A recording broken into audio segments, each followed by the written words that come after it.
말씀을 받은 자의 삶이라는 제목으로 이 시간 말씀을 전하도록 하겠습니다.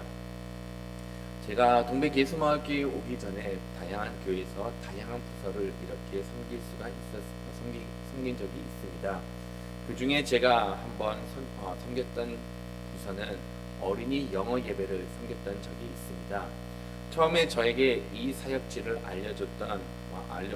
소개를 받았을 때, 그런데도 처음에는 이 사역지에 대해서 마음이 썩 가지가 않았던 것을 제가 기억하고 있습니다.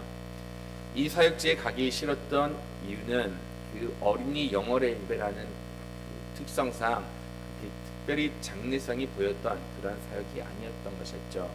특별히 이것이 제가 가고자 하는 사역 방향과 맞지가 않았던 부분들도 있었고, 지금 나의 사역은 이렇게 어린이 영어 예배보다는 보편적으로 말씀 가르치는 것, 내가 말씀 연구할 수 있는 그런 부서를 좀 찾았기 때문에 이 어린이 영어의 예배에 대한 매력을 크게 느끼지 못했습니다.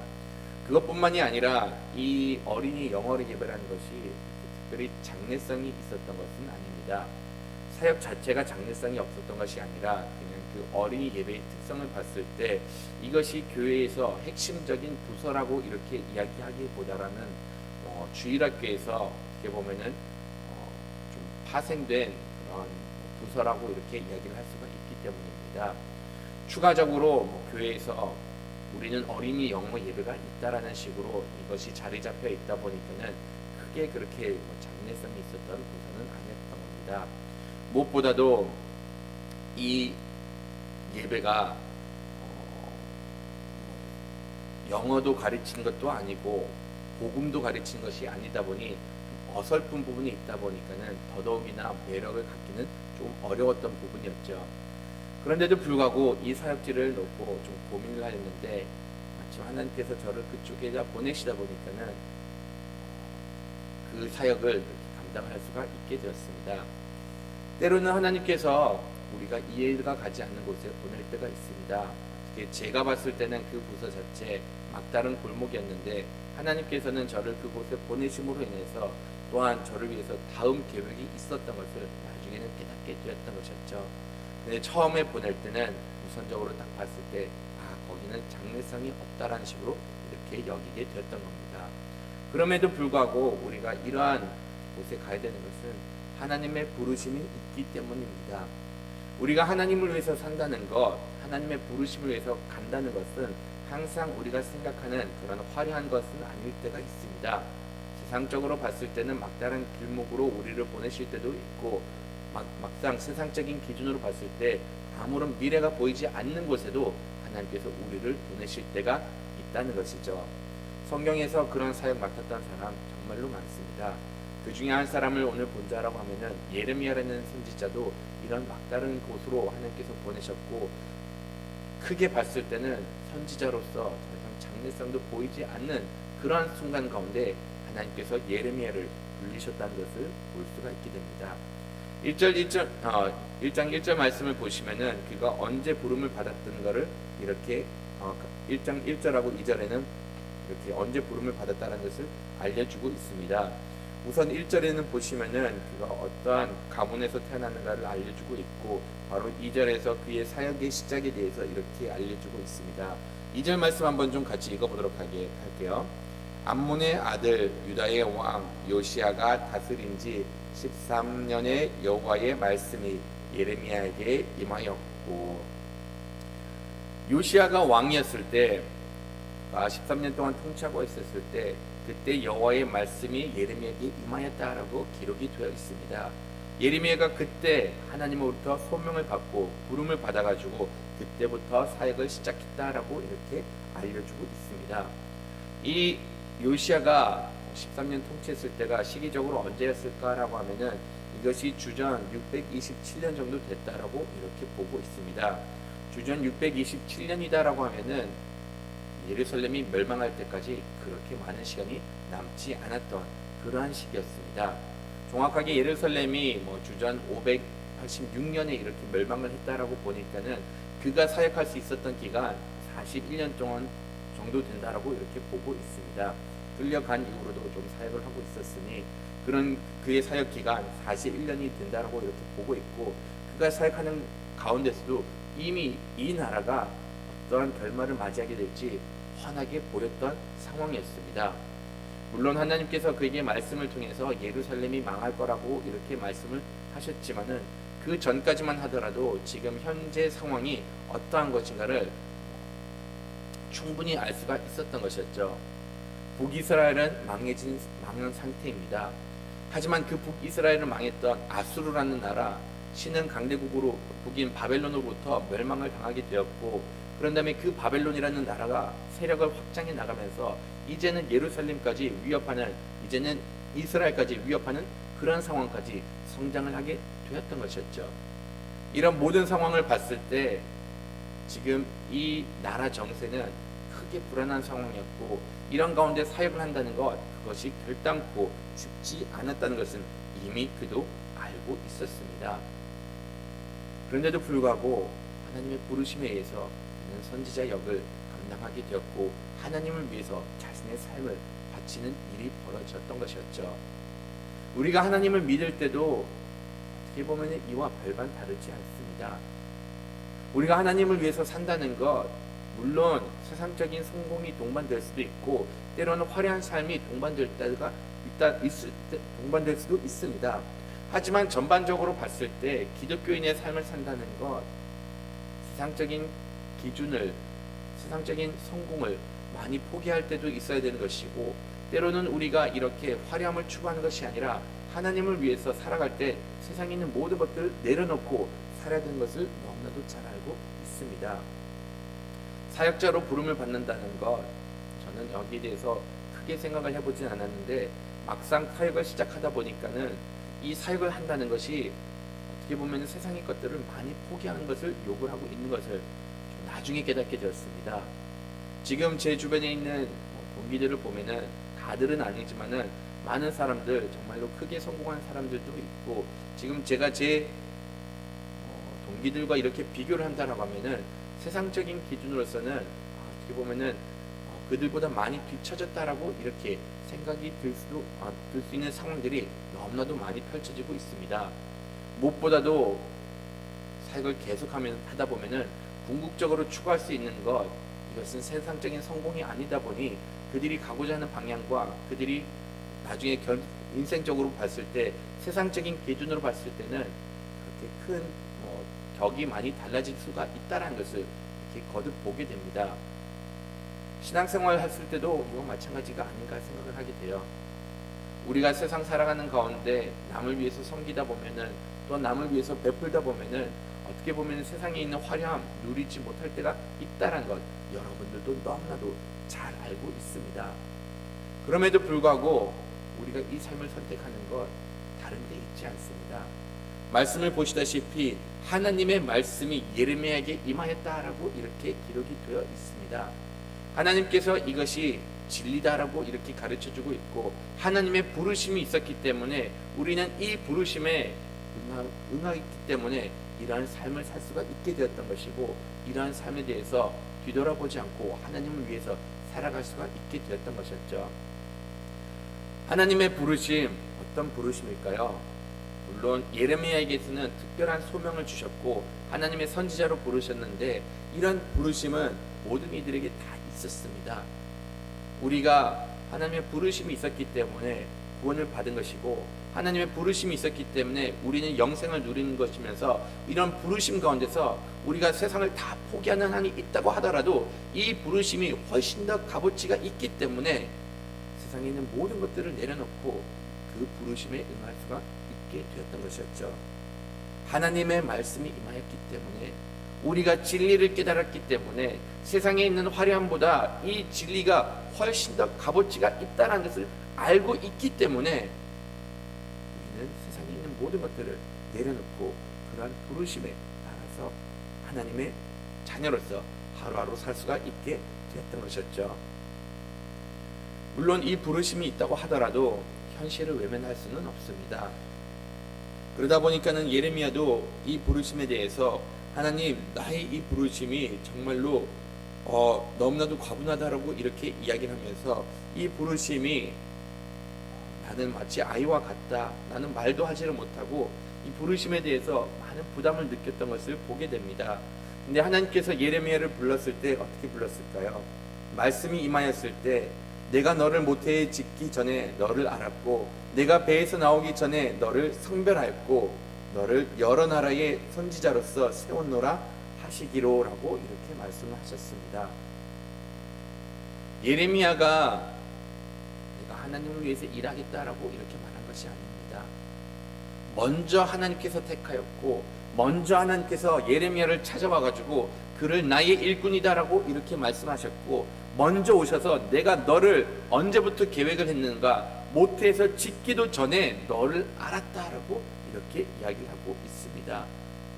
그리고 배에서 나오기 전에 너를 성별하였고 라고 이렇게 말을 하면서 이미 예레미야는 하나님의 뜻 가운데 있었고 이미 예레미야는 하나님의 부르심의 계획 안에 있었음을 이렇게 가르쳐주고 있습니다. 우리가 구원을 받은 것도 솔직히 이와 그렇게 크게 차이는 나지가 않습니다. 우리가 누리는 이 구원, 하나님께서 먼저 우리를 불러주셨고 먼저 우리에게 생명을 주셨기 때문에 우리가 이 자리까지 나올 수가 있게 되었고 하나님을 위해서 살 수가 있게 되었던 것이었죠. 하나님께서는 모든 이들을 위해서 하나님을 계획을 가지고 계십니다. 우리는 우리의 삶을 봤을 때 세상의 기준과 항상 비교하기 마련입니다. 내 삶을 봤을 때 왜 이렇게 고달프냐? 내 삶을 봤을 때 왜 이렇게 화려함이 없냐? 성공이 없냐라고 이렇게 물어볼 수도 있습니다. 도대체 나는 이 세상에서 왜 왔을까라고 생각할 수가 있지만은 하나님께서는 우리에게 분명히 해주시는 말씀은 너 한 사람 한 사람을 위해서 나 한 사람을 위해서 하나님께서는 계획을 가지고 계시고 나의 인생을 통해서 하나님께서 이루고자 하는 것이 있다라고 이렇게 이미 말씀을 해주신 겁니다. 이 계획을 언제부터 가지고 계셨을까요? 모태에도 짓기 전에 세상에도 나오기 전에 하나님께서는 우리를 위해서 하나님의 계획이 있으셨다라고 이렇게 말씀을 해주고 계십니다. 모태에 있을 때 우리가 뭐 자랑할 수가 있는 게 있을까요? 모태에 있는 태아 능력이 있나요? 그 사람을 태아를 봤을 때 세상 사람들은 거기에 대한 가치를 두지 않는 경우도 너무도 많습니다. 그런데 하나님께서는 우리가 이렇게 작을 때부터 알고 계셨고 이렇게 작을 때부터 하나님의 놀라운 계획이 있으셨음을 이렇게 말씀을 해주고 있습니다. 그러면 이 세상에 태어나온 하나님의 자녀들은 과연 어떠할까요? 우리가 우리 자신을 돌아봤을 때 너무나도 초라해 보일 때도 있고 도대체 나로서 하나님께서 무엇을 할 수가 있을까라고 생각을 할 수가 있지만은 하나님께서는 우리가 지금 우리의 상황보다 훨씬 더 작았을 때도 이미 계획을 가지고 계셨고 훨씬 더 능력이 없었는데도 불구하고 하나님께서는 이를 통해서 하나님의 일을 계획해 나가신다고 말씀을 해주신 겁니다. 우리의 능력이 아니라 하나님의 계획이 있으셨기 때문에 하나님께서는 우리를 끝까지 쓰신다라고 이렇게 약속을 하신 것이죠. 물론 우리는 항상 우리의 현실만을 바라보다 보니까는 이런 하나님의 놀라운 계획을 깨닫지 못할 때가 너무나도 많아요. 예레미야 역시 마찬가지로 자기 자신을 보면서 이렇게 이야기를 하고 있습니다. 다 같이 6절 말씀 한번 좀 읽어보도록 하겠습니다. 내가 이르되 슬프도소이다 주 여호와여 보소서 말할 줄을 알지 못하나이다 하니 항상 이러한 고백을 하는 것 같습니다. 하나님께서 우리를 부르셨을 때 우리는 단지 우리의 겉모습만을 바라보면서 거기에 대한 평가를 내리고 있다는 것이죠. 나는 아직 너무나도 어리다, 미숙하다, 나는 이렇게 능력이 부족해가지고 하나님의 일을 할 수가 없다라고 이렇게 자기 자신을 이야기를 하였습니다. 나는 아이니까는 무엇을 할 수가 있겠습니까? 나는 아이다 보니까는 하나님의 말씀도 대언하지 못하고 나는 말조차도 알지 못한다라고 이렇게 이야기를 하고 있습니다. 선지자로 부름을 받는다는 것, 하나님의 말씀을 선포해야 되는 겁니다. 그런데 이 말씀을 선포할 때 당연하게 말을 잘해야 되는데 본인이 자기 자신을 이야기했을 때 나는 아이이기 때문에 능력도 없다. 무엇보다도 아이라 정말로 말할 줄도 알지 못한다라고 이렇게까지 이야기를 하면서 나는 하나님의 일을 하기는 너무나도 적절하지 않다라고 이렇게 이야기를 하였던 겁니다. 솔직히 부름을 받을 때 그 부담감 정말로 큽니다. 저도 제가 부름을 받았을 때 솔직히 이러한 생각이 동일하게 들더라고요. 미국에 있었을 때 나름 아는 지인 목사님을 통해서 너가 하나님의 일꾼이 되는 것이 맞다라고 이렇게 얘기를 들었을 때 속으로 생각한 것, 여기는 내가 정말로 부족자라다. 나는 여러 가지 부분에서 학식적으로도 많이 부족했던 부분들이 있고, 무엇보다도 제가 그때 당시만 하더라도 제 한국어 실력이 너무나도 형편없다는 것을 알았기 때문에 사람들 앞에서 과연 내가 설교를 할 수가 있을까? 특히 사람들 앞에 쓰는 거 제가 그렇게 두려워하는데 한국말로 무엇을 전달한다는 거 더욱더 어색했기 때문에 나는 설교자로서 자질이 없기 때문에 나는 절대로 하나님의 일꾼이 될 수가 없다라고 거듭 생각을 하였습니다. 제 자신을 보면서 하나님의 일을 하는데 부적합하다라고 이렇게 판단을 하였던 것이었죠. 근데 이에 대해서 하나님께서는 어떻게 말씀하십니까? 다 같이 7절 말씀 한번 좀 읽어볼게요. 여호와께서 내게 이르시되 너는 아이라고 말고 내가 너를 누구에게 보내든지 너는 가며 내가 내게 무엇을 명령하든지 너는 말할지니라. 하나님께서는 여기에 대해서 그냥 단호적으로 이야기를 하고 있습니다. 단독직입적으로 이야기를 하고 있습니다. 너는 아이가 아니다. 너는 또한 내 말할 것에 대해서 내가 전할 것이니 내가 명령한 대로 너는 말만 하면 된다라고 이렇게 이야기를 하고 있습니다. 이 모든 사건을 보면은 하나님께서 모세를 불렀을 때랑 그냥 동일하게 이렇게 겹친 것을 보게 됩니다. 하나님께서 처음 모세를 부르셨을 때 모세는 어떻게 이야기를 하였죠? 자기도 능력이 없고 자격이 없다라고 이렇게 말합니다. 또한 동일하게 나는 말을 잘 못하기 때문에 나를 보낼 수가 없다라고 이렇게 이야기를 하고 있습니다. 근데 그때도 하나님께서 어떻게 말씀하십니까? 하나님께서 그와 함께 하신다라고 이렇게 말씀하셨고, 그런 다음에 정작 그가 말을 못한다라고 하니까는 아론이라는 사람을 붙여줘가지고 너가 필요한 말을 할 수가 있게 되고 내가 너에게 전하는 말 이것만 전하면 된다라고 이렇게 이야기를 하였습니다. 우리가 하나님을 위해서 살아가고 하나님의 부르심을 받아서 하나님의 일을 했을 때 보내는 신분은 누구인가를 생각해 볼 필요가 있습니다. 말씀을 보시다시피 내가 너를 보내는 그 사람들에게 너는 가게 될 것이다 라고 이렇게 이야기를 하는데, 너무나도 많은 경우 우리는 우리 앞에 있는 사람을 바라보기 때문에 정작 우리를 보낸 사람에 대해서는 기억을 하지 못하고 정작 우리와 함께하고 계시는 분이 누구인가를 잊어버릴 때가 너무나도 많다는 것이죠.